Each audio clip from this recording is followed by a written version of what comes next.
خبرهای مهمترین روز را از استودیوی رادیو آزادی از شهر پراگ تقدیم میکنیم. امروز 14 سپتامبر است و در برنامه این موضوعها را داریم. раиси дарвоз таъкид мекунад ки фавти сардори фурудгоҳи хоруғ бо сафари президенти тоҷикистон ба ин ноҳия ҳеҷ рабте надорад. созмонҳои ғайриҳукуматӣ дар вилояти сӯғд аз камранг шудани нақшашон дар ҷомеа шикоят карда мегӯянд ба пуштибонии молӣ ниёз доранд. он нафароне ки коргарои ки ҳисси масъулиятшиносӣ доштанд баромада беплан кор карданд. و ҷавони тоҷик аз ноҳияи муъминобод иддао мекунад ки мори бузургҷӯсаро на барои дилхушӣ балки барои зинда монданаш куштааст.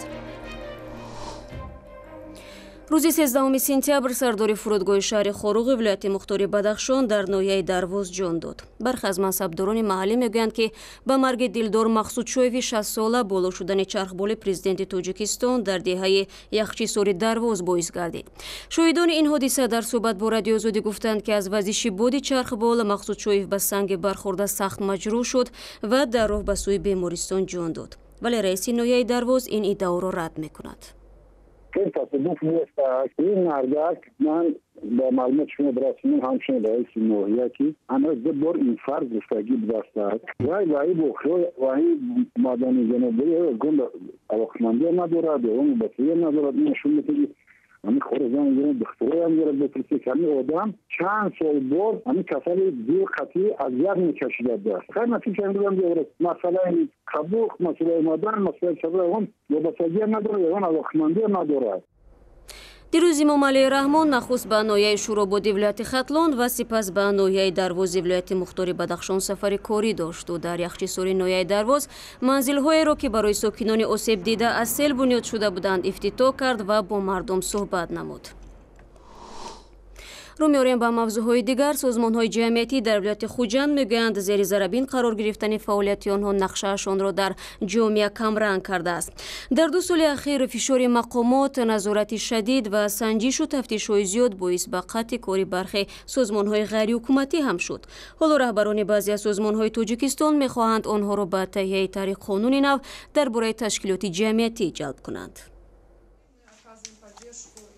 نمایندگان چند سازمان غیر حکومتی در شمال تاجیکستان روز 13 سپتامبر در یک نشست خبری درباره نقش این سازمان‌ها در حل مشکلات مردم صحبت کردند.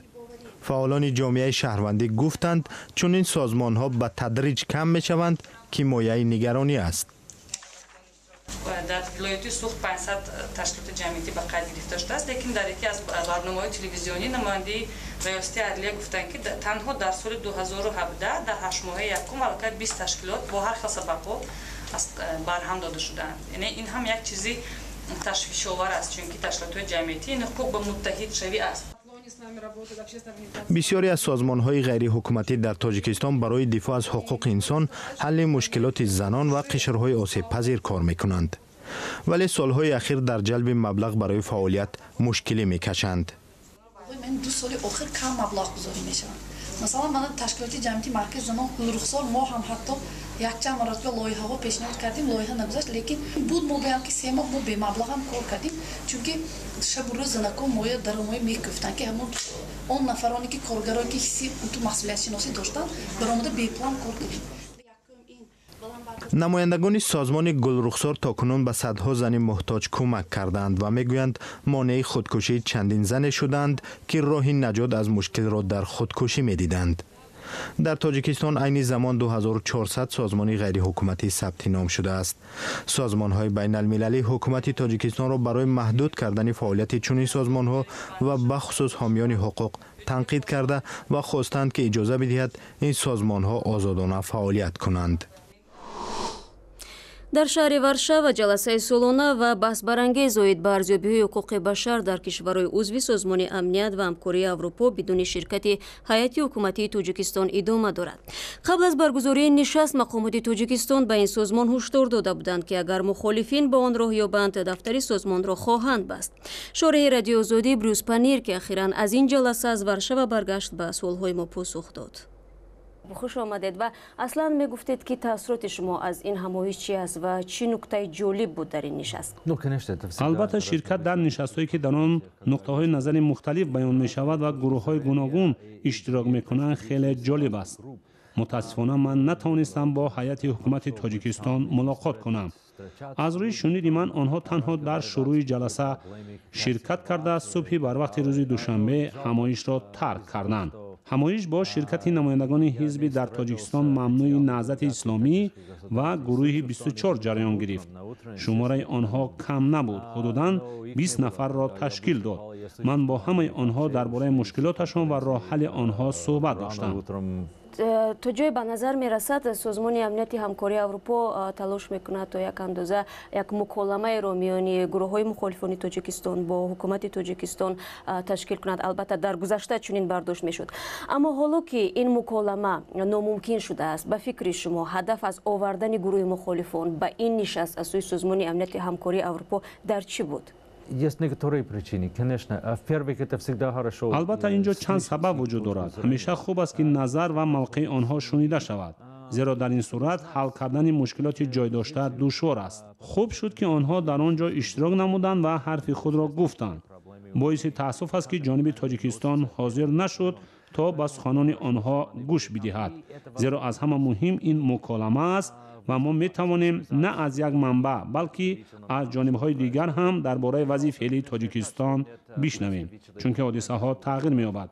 سال گذشته وضعیت هم در تاجیکستان و هم کشورهای دیگر فرق می‌کرد. در این بین خیلی مفید است که موقع طرف‌های گوناگون شنیده شود. همه ما می‌دانیم که مقامات تاجیکستان هشدار دادند که اگر مخالفان حکومت به همایش راه یابند، دفتر سازمان امنیت همکاری اروپا در کشور بسته می‌شود. امیدواریم این گفته‌ها حقیقت ندارند، زیرا در راستای شروع همایش خیلی ناخوشایند بود شنیدن آن حرف‌ها که نباید نمایندگان مخالفان به آن دعوت شوند. این به مسئولیت کشور تاجیکستان داخل نمی شود. به هر صورت جلسه برگزار شد و نمیتوان بها داد که یک جانب حق میگوید و جانب دیگر نه. از این خاطر ما تنها به نظرها گوش دادیم و خیلی خوب میفهمیم که این تنها موقع یک طرف است. و سوال آخرین، به هر صورت از نگاه شما آیا تا کجا حکومت تاجیکستان دعوت‌ها برای مکالمه با گروه‌های مخالفین کشور را میپذیرد؟ تا این دم حکومت تاجیکستان با مکالمه و صلح در سال 1997 راضی شده بود و ما می‌دانیم که امکانیت مکالمه وجود دارد. باعث تأسف است که نمایندگان حکومت تاجیکستان جلسه در ورشوا را صرف نظر کردند. وقتی طرف‌ها با هم صحبت نمی‌کنند، حل مشکلات ناممکن است، در حالی که آنها به هنگام صلح درباره یکدیگر بودند. من مشکلات را برای گفتگو با مخالفان نمی‌بینم.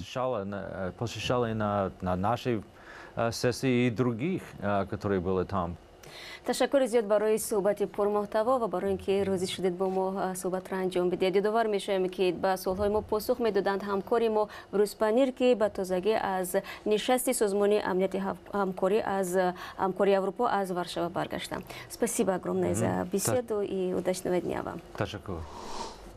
барномаро идома медиҳем. мақомоти Ироқ дар паноҳгоҳе дар Мосул 31 хонаводаи тоҷики узви ҷангҷӯёни гурӯҳи давлати исломиро сабт кардааст.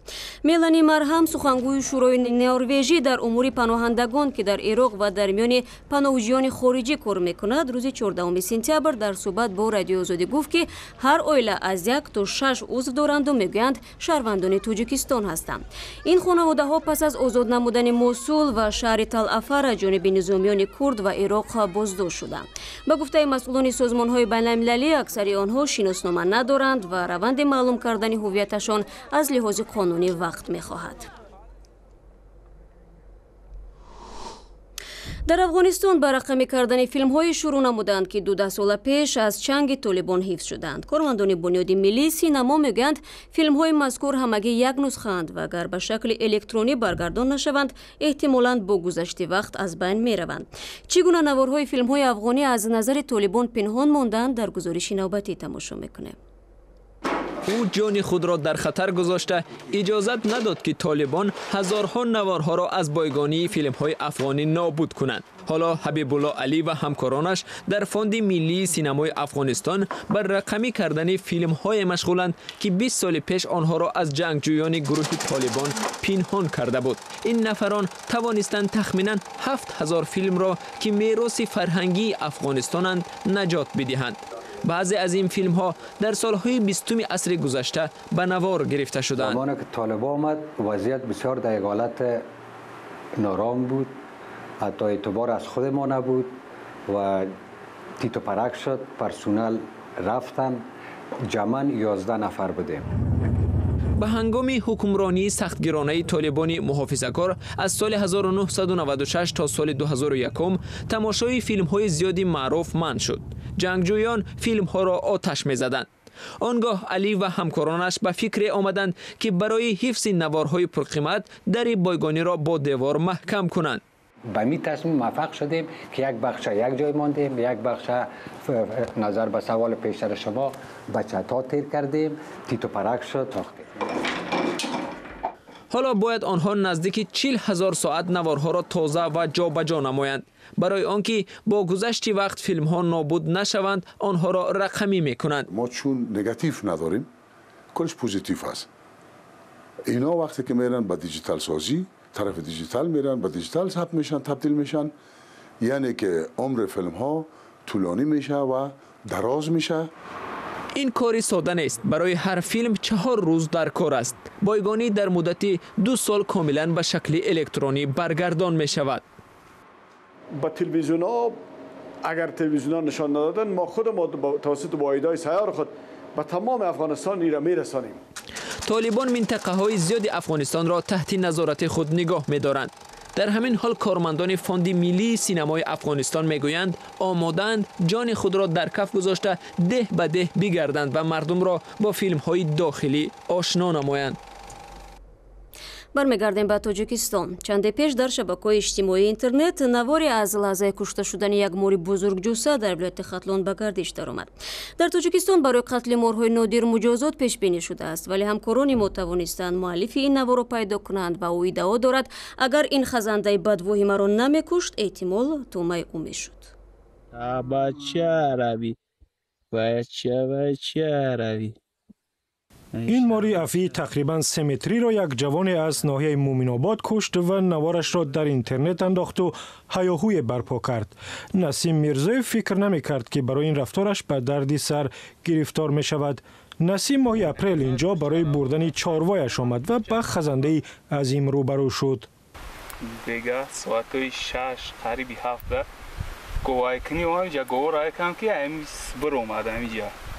چخت ایزمین 60 سانتی متر بودم. خیلی این نگاه کرد، ما نگاهش کم قفو گشتم که در دستم خیلی چی بود، دوسی علاقه روی که با سر مایم سوما قفو رفتم که خیلی نزدیک شد، دم دوست قتیزم شد، خیلی گرفتم بیرا گرفتم. بعد حادثه نسیم را به اداره مقامات انتظامی دعوت کردند و خواستند شرح بدهد که چرا و با چی ما را کشت.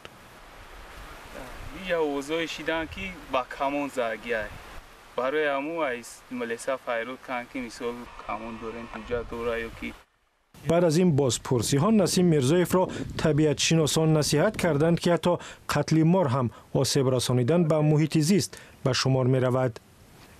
حفظ محیط زیست فایرود کن که خیلی اون چیزا ممکن نیست، چیزایی که مثال چیه مورا ممکن نیست کشتنشونی تاریخ خیلی ما خدمت چی کاگیم و خیلی مویا کاگیم ما یکون چی دیگر کاگی نبودم میگم بیانات گرفتنه دیگر تنجه. در تاجیکستان برای قتل مارهای نادر تا 1,500 سامانی جریمه تعیین شده است و از بس که نسیم برای حفظ جانش به مار مقاومت کرد او را جریمه نبستند. خودش اعتراف میکند که در دشت و جنگلزارهای نزدیک روستایشان مارهای افی زیادند ولی در 10 سالهای اخیر کسی را نگزیدند. گاو مولم مثال زلال میتونه ایس گاو را مثال گوسفند هم خیلی چیزا زلال میتونه که آدم را یکم برشته. در تاجیکستان ما را عمدتاً خزنده ترسناک و مدهش مینامند و میکشند، هرچند به گفته طبیعتشناسان این یک جاندار بی‌آسیب است و تنها در صورت احساسی خطر به جانش به انسان حمله میکند. برای امروز با شما خداحافظی میکنیم. تشکر برای همراهی و خدا نگهداری هر یک شما.